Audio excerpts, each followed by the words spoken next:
Ja som prezidentom Medzinárodného inštitútu výskumu klimatickej adaptácie. My sme sa minulý rok premenovali z Asociácie pre zelené strechy a zelenú infraštruktúru. Tým dôvodom bolo to, že našim primárnym cieľom je adaptácia. My sme trošku tými zelenými strechami boli zaškatulkovaní, ale to je širšia téma a potrebujeme to riešiť ako keby cez x sektorov.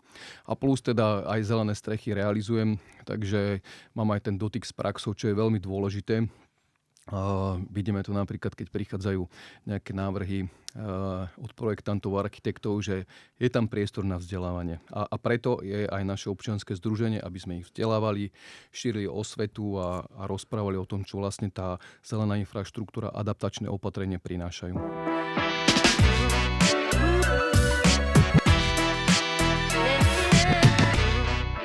Zelené strechy. To je téma, ktorej sa bude venovať ďalší diel našich podcastov. Braňo, vitaj. Ty si chlap, ktorý naozaj o tom vie. Hádam najviac v našom okolí. Najviac na svete. Ďakujem pekne za pozvanie. Vítaj medzi nami. Naozaj sme sa dneska veľmi tešili, že sa dozvieme zase niečo nové z tohto celkom sa dramaticky vyvíjajúceho segmentu. Je to dramaticky vyvíjajúci sa segment, neviem síce, či úplne u nás, ale v podstate posledné roky vidíme rast tých zelených striech. Vidíme to aj v zahraničí, že je to téma kvôli tomu, že adaptácia je téma. Tie mesta sa prehrievajú a potrebujeme sa na tie podmienky prispôsobovať, pretože my klímu nezmeníme. To, čo vieme zmeniť, je tie podmienky v mestách. Je dopady. Dobre hovoríš, pekne si to načrtol, dobre si začal. Najskôr by som predsa len, akože vrátime sa k tomu, Braňo, ale predstavme si teba. Ty si naozaj taká tá tvár iniciatívy alebo občianskeho združenia alebo také tej snahy zmeniť možno aj u nás niečo k lepšiemu. Tak predstav teda, že o čo vám ide a o čo sa snažíte. Tak ja som prezidentom Medzinárodného inštitútu výskumu klimatickej adaptácie. My sme sa minulý rok premenovali z Asociácie pre zelené strechy a zelenú infraštruktúru. Tým dôvodom bolo to, že našim primárnym cieľom je adaptácia. My sme trošku tými zelenými strechami boli zaškatulkovaní, ale to je širšia téma a potrebujeme to riešiť ako keby cez x sektorov. A plus teda aj zelené strechy realizujem, takže mám aj ten dotyk s praxou, čo je veľmi dôležité. Vidíme to napríklad, keď prichádzajú nejaké návrhy od projektantov a architektov, že je tam priestor na vzdelávanie. A preto je aj naše občianske združenie, aby sme ich vzdelávali, šírili osvetu a rozprávali o tom, čo vlastne tá zelená infraštruktúra, adaptačné opatrenie prinášajú. To si pekne pomenoval. Zelená strecha je terminus technicus, je terminus technicus, s ktorým sa stretávame mnohokrát. Často aj mnohí naši poslucháči alebo diváci vedia, že čo také existuje, ale povedzme si, ako keby, tak si to nejako definujme. Čo to vlastne je, aký má ten profil a možno také tie dva základné druhy. Zelená strecha je v podstate strecha, ktorá má na streche zeleň. Zjednodušene povedané, avšak skrýva sa za tým presne nejaké technické veci. Zelená strecha musí mať... Pardon, to je na tých projektoch to, čo je zelenou farbou, hej? Presne, ináč tak mi to vychádza. Toto je akože tiež bežná otázka, ale teda keď sa vrátim, aby som nestratil myšlienku, zelená strecha musí mať určité vrstvy, aby fungovala a prinášala dlhodobo benefity. Také základné členenie je tiež terminus technicus. Zelené strechy sa delia na extenzívne a intenzívne. Extenzívne zelené strechy sú tie, ktoré môžeme vidieť najčastejšie. Je to z dôvodu toho, že nie sú náročné na statiku ani na tú investíciu. Môžeme si to predstaviť veľmi jednoducho. Bavíme sa o skladbe celkovej výške zelenej strechy 10 až 15 cm a tou zeleňou na vrchu sú rozchodníky, ja to volám také, že skalničky pre bežných ľudí, alebo vieme použiť aj extenzívne trávy, trvalky alebo lučné kvety. Na opačnom pole sú vlastne intenzívne zelené strechy, to je zase vaša téma, lebo to sú v podstate záhrady na streche. Čiže aj tá starostlivosť, aj tá investícia je oveľa vyššia. Čiže takáto strecha už musíme ju hnojiť, strihať, polievať a proste aktívne, intenzívne sa o ňu starať. Z toho je vlastne aj ten pojem. Tam je ten pôdny profil samozrejme oveľa vyšší. Efekt je vyšší, samozrejme. Je vyšší, ale aj tie nároky sú vyššie, najmä na statiku. Tam sa bavíme, že takéto zelené strechy majú výšku zhruba tých 35-50 100 cm, kľudne aj viacej, závisí to, akú vegetáciu tam zasadíme. Jasné. Poďme teda naspäť k tomu, čo predchádzalo celé tejto iniciatíve, alebo čo bolo dôvodom. Ty si to pekne pomenoval. Naozaj my sa s tým potýkame tiež, vieme o tom, skutočne tu dochádza k zmene klímy. Presne ako si zadefinoval na začiatku, my tú klímu nezmeníme zo dňa na deň. To treba sa spojiť a pracovať na tom desiatky rokov, ak vôbec sa niečo ešte podarí. My vieme teraz zmierniť aspoň tie dopady. A naozaj veľmi kľúčový je fakt ten, že tie mestá sa neuveriteľne prehrievajú a tá zeleň v tých mestách, ale aj tie zelené strechy vedia tie dopady zmierniť. Poďme do tých čísiel. Poďme do teoretických čísiel. Zelená strecha je vodozádržné opatrenie. To znamená, že keď nám tá voda dážď naprší, časť vody odtečie do kanalizácie, časť zadrží substrát a časť sa odparuje. A práve pri tom odparovaní dochádza k výmene teploty a ochladzovaniu okolitého prostredia. Prepáč, časť ešte tej vody je vlastne alokovaná v tých rastlinách samotných, hej? Áno. Keď sú sukulentí, dokonca zásobné orgány, alebo tá zelená ako taká absorbuje tiež nejakú časť tej vody, ktorú postupne presne odparuje. Presne tak. Doplnenie. A udáva sa, že zelená strecha dokáže ochladiť okolité prostredie až o 3 stupne, 2 až 3 stupne. To je základným benefitom pre tie mestá. Plus neotečie toľko vody do kanalizácie. My vieme, že za každý kubík si platíme odvedené dažďovej vody, napríklad Ružinovú. Podľa starostu Ružinova to ušetrili takéto vodozadržné opatrenia, myslím, že okolo 600 až 800 tisíc eur ročne. Čiže nie je to len pánske huncúctvo, ale má to reálne ekonomické dopady, že vieme ušetriť, vieme ochladiť a zlepšiť si podmienky. Ďalším benefitom je ochrana hydroizolácie. Nám to UV žiarenie nepreniká zo slnka na hydroizoláciu, pretože je zakrytá zelenou strechou a dokáže podľa izolátorov predĺžiť životnosť hydroizolácie dokonca až dvojnásobne. To znamená, že zase si posúvame tú investíciu v čase a šetríme. Životnosť, čiže strechy ako také v podstate, lebo tá hydroizolácia je kľúčová. Čiže nemusíme renovovať strechu o x rokov ako keby dlhšie. Presne tak, hej, že môžeme ho rekonštruovať až po životnosti hydroizolácie. Ďalším benefitom, ja to vždy uvádzam na našom príklade, na našom dome. My sme postavili v roku 2015 tu v Bratislave. Máme v podstate ustúpené horné podlažie a v týchto letách, aké zažívame, sme mali pod strechu 29 stupňov bez klimatizovania. Ako náhle sme dali zelenú strechu, tak tá teplota išla dole zhruba o tých 2,5 až 3 stupne. Čiže používame menej klimatizácie, je to zdravšie. Dôležité je však povedať, že zelená strecha ochladzuje interiér, keď je zelená. To znamená, musí žiť. Čiže ak nám vyschne, v tom prípade ten efekt tam nie je a tá teplota ide v interiéri automaticky hore. Každopádne teraz ja naozaj podal takú jednu podstatnú vec, že tá zelená strecha všeobecne neochladzuje iba okolité prostredie alebo okolie mesta alebo prostredie mesta, ale aj ten interiér samotný, čiže ona vlastne má význam aj pre tú budovu ako takú a pre tých užívateľov tej budovy, na ktorej tá strecha je. Hej. Nie je to len súčasť nejakého spoločenstva pre teda nejakú zástavbu väčšiu, hej, že do tých väčších rozmerov. Takže má to akoby význam ani tak na verejných budovách alebo aj na verejných, ale v podstate aj na tom našom súkromnom treba dome, hej, že tá legislatívu viete možno ovplyvniť tie verejné budovy, ale len takým tým trpezlivým vysvetľovaním a ukazovaním príkladov viete možno ovplyvniť aj majiteľov domov, ktorí zistia, že skutočne, ako si povedal, nie je to pánske huncúctvo, ale má to nejaké benefity. Ale na to, aby ste oni mohli teda na tom dome dať, tak treba na nejaké veci myslieť. Presne tak. Treba najmä preveriť technické parametre tej strechy. V prvom rade statiku. Máme príklad krásny z roku 2013 Trinity, kedy sa prepadla zelená strecha a myslím, že durchom cez všetky možné poschodia. Boli Trinity a už boli iba 2 nity, no. Presne tak. Zaujímavé, tak chýbali nejaké nity. Boli tam nity, ale neboli len 2. A nejaká páska ešte, keby bola, tak možno by to boli trošičku podržali. A nízka páska. No, ale je to sranda, ale zároveň to nie je sranda. Pretože toto je dosť dôležité preveriť. Stále zaťaženie, čo je jedna tá škatulka, ktorá nám hovorí, že koľko môžeme na tú strechu položiť, musí byť zhruba tých 95-100 kg na meter štvorcový. To sa rozprávame o odľahčenej zelenej streche, kde nahradzame časť substrátu inými materiálmi a pri substrátovej streche pri 10 cm výške sa bavíme zhruba o 120-130 kg na meter štvorcový už v nasýtenom stave vodou. Závisí to aj, aký substrát tam je, ale toto sú plus minus také orientačné hranice, ktoré by mala strecha spĺňať, ak tam chceme ak tam chceme zelenú strechu inštalovať. Ale nemôžeme ísť na hranu, že nosnosť strechy je 150 kg a ja tam naviešam 140 za 140. Je to predimenzované. Ideálne.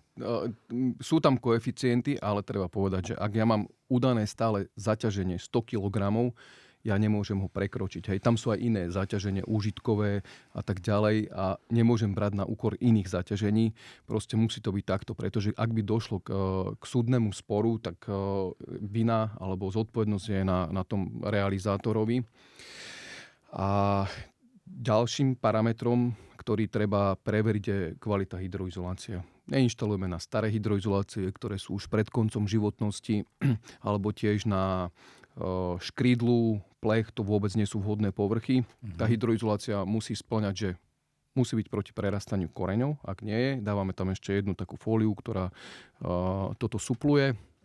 Plus mala by mať určitú kvalitu a to dokáže posúdiť ten hydroizolátor alebo ten, ktorý sa s tým zaoberá. Čiže netreba to podceňovať. Videli sme rôzne príklady.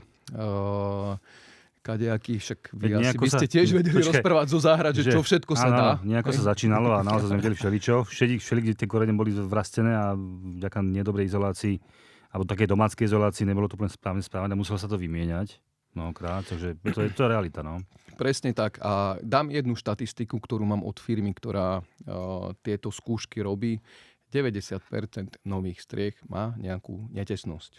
Čiže z 90% pravdepodobnosťou vám tá strecha môže časom začať zatekať. Čiže keď ide inštalovať nejaká firma, potrebuje si to tesne predtým preiskriť alebo skontrolovať nejakou skúškou, že či sa tam nejaká diera nenachádza. Pretože hľadať to po substrátom, robili sme to, hej, nám sa to tiež stáva, hej, ale nie z toho, že by sme si neskontrolovali, že sme niekde rezli, pretože predsa len robíme s ľuďmi, ale je to jednoduchšie eliminovať na začiatku. No to už musí byť potom naozaj sizifovská robota nájsť ten problém pod substrátom, pod tým všetkým. To musí byť neuveriteľne náročné. Navrhujem nezamestnávať brigádničky v podpätkoch. Po kom?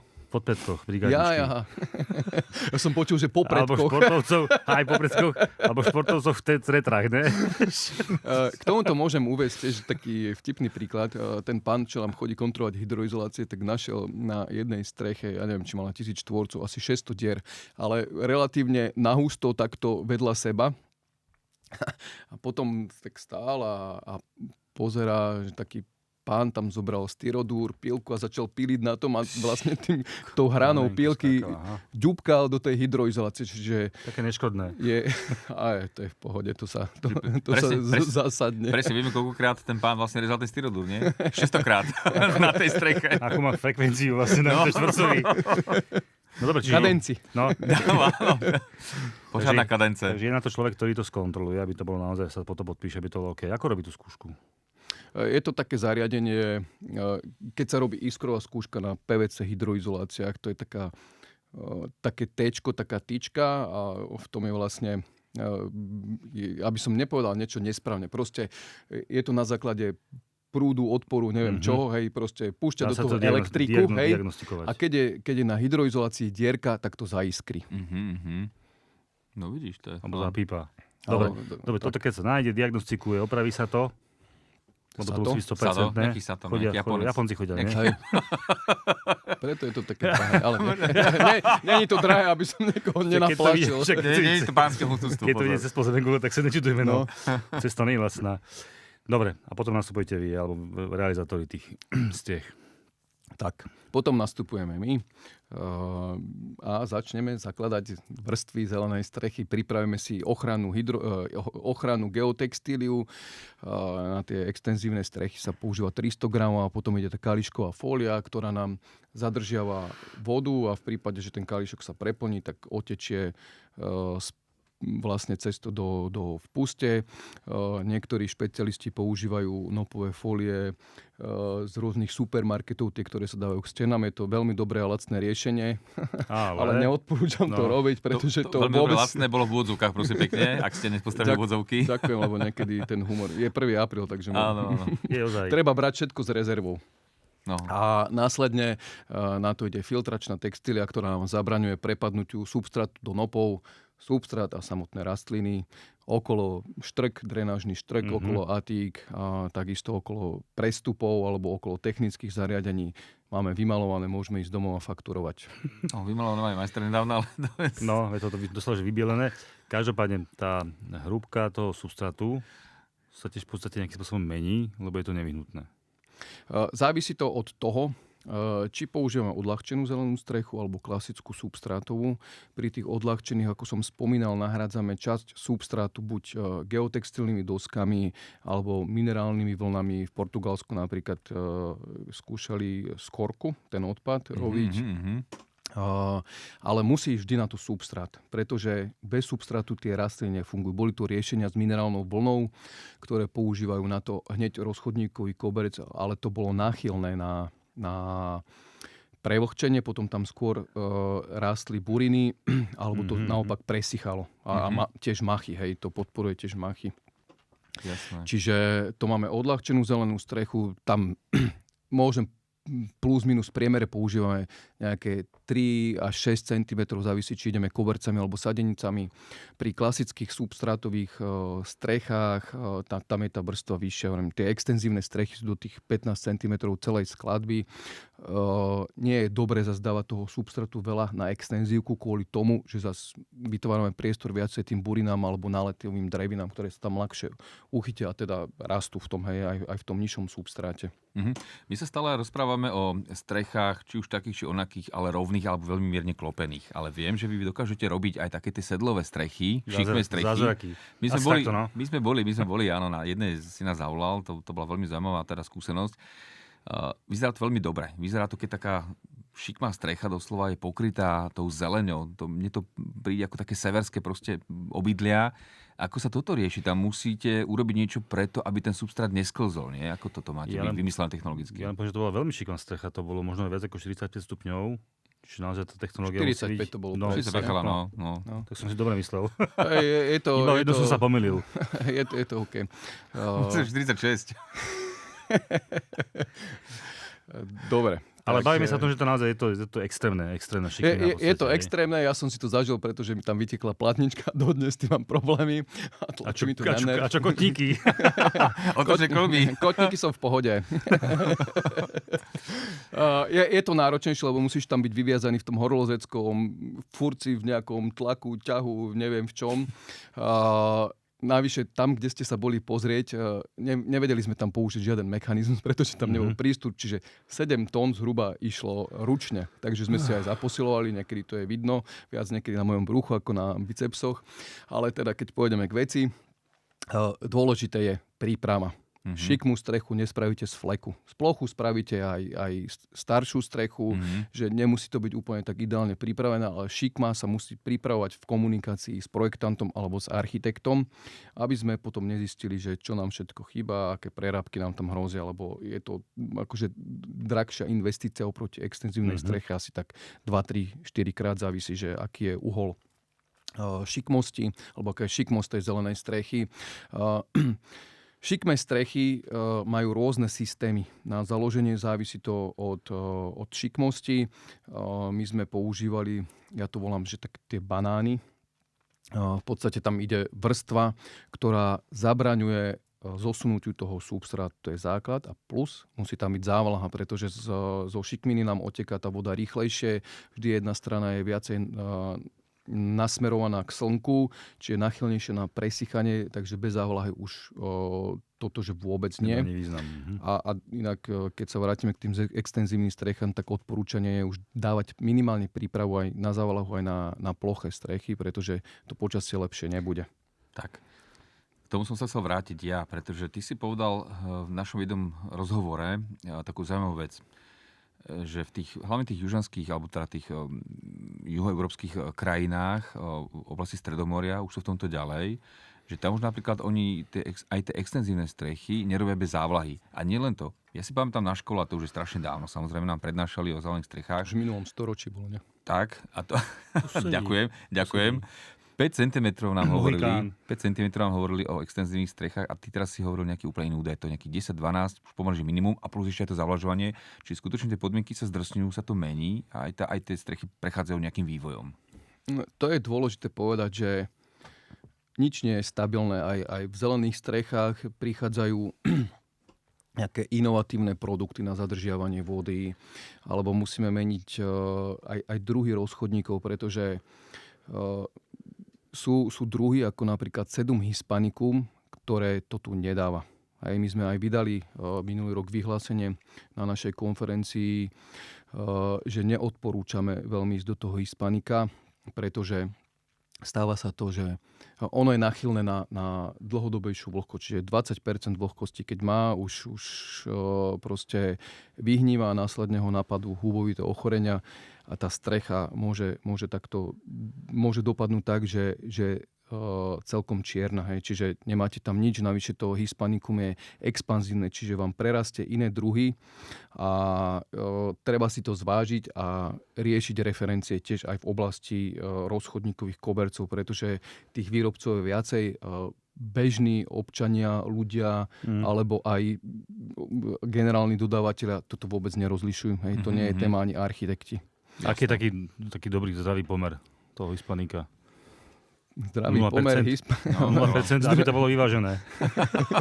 Zdravý pomer je presne tak 0%, pretože keď je ho tam trošku, akože nie vždy sa to podarí, hej, aj však my sme mali na konferencii aj chalanov zo Sempergreen, čo je svetový výrobca a oni pestujú, myslím, že ročne cez 1 000 000 štvorcov. Hej. A mali presne tento istý problém niekoľko rokov dozadu, že to hispanikum tam mali a vzhľadom k týmto veciam, čo som povedal, sa ho snažili proste dať von, aj ho dali von, ale trvalo to asi 4 roky, kým sa to podarilo úplne z tých kobercov dostať. Čiže možno treba to si na to dávať pozor. Pre španielský trh, alebo portugalský, no. Kto vie. Hej. Alebo robievali na plantážach Hispánci a možno podľa toho sa to tam. Ale nepoviem do tejto témy, lebo niekto nás obviní, že sme nejaký veľmi... Nie, iba žartujeme. Už to, že to tu nemáme genderovo vyvážené, podľa mňa dosť divoké. Už dosť na pováženie. Nie, poďme zase opäť k tým odborným, teda tie strechy sú skutočne veľmi zaujímavé, ale chcel som povedať jednu vec ešte veľmi dôležitú, že ty si spomínal tie novo postavené domy, tam tých 90% to je brutálne riziko. Treba povedať aj to, že ty si teda obsiahlo vysvetlil, že budovy, ktoré už stoja, tam treba skutočne si tú statiku zvážiť, je to dôležité, kľúčové, ale my ak stavíme dom, tak sa predsa s tým môže dopredu počítať a zosilniť tú konštrukciu. Nastaviť tú statiku tak, aby tá strecha už od začiatku niesla túto záťaž. To je úplne ideálny prípad. Zas tie strechy, pokiaľ sú plánované na štrk, že sú zasypané štrkom, tak to nám indikuje, že už tú odľahčenú zelenú strechu tam môžeme dať, ale vždy si to treba preveriť.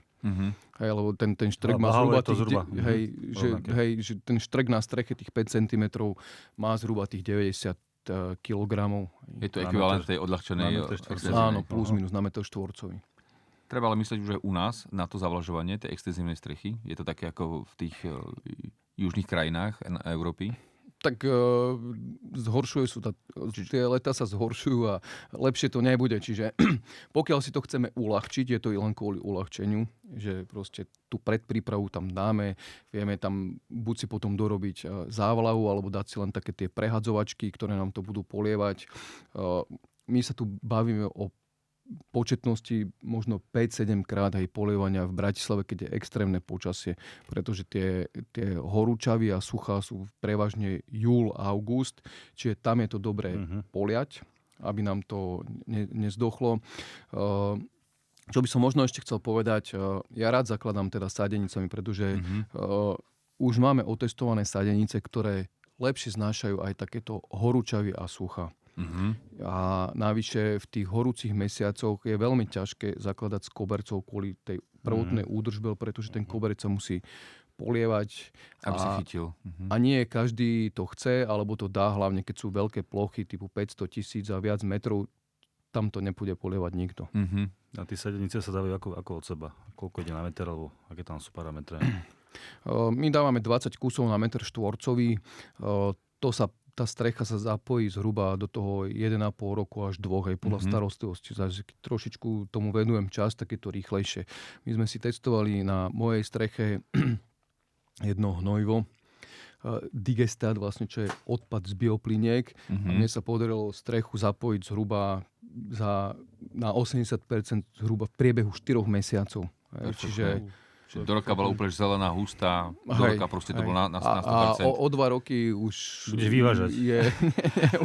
Už bola zabúrenená, lebo obuvníkové deti chodia bose a trošku tým, že my sme pri poli alebo pri lúke, tak tie náletové buriny a trávy tam sú, ale zase beriem to tak, že môžem si testovať iné veci. Ja už jednu som si prerobil, že som si tam dal trválky a testujem ich v nízkom substráte, fakt, že 8 cm.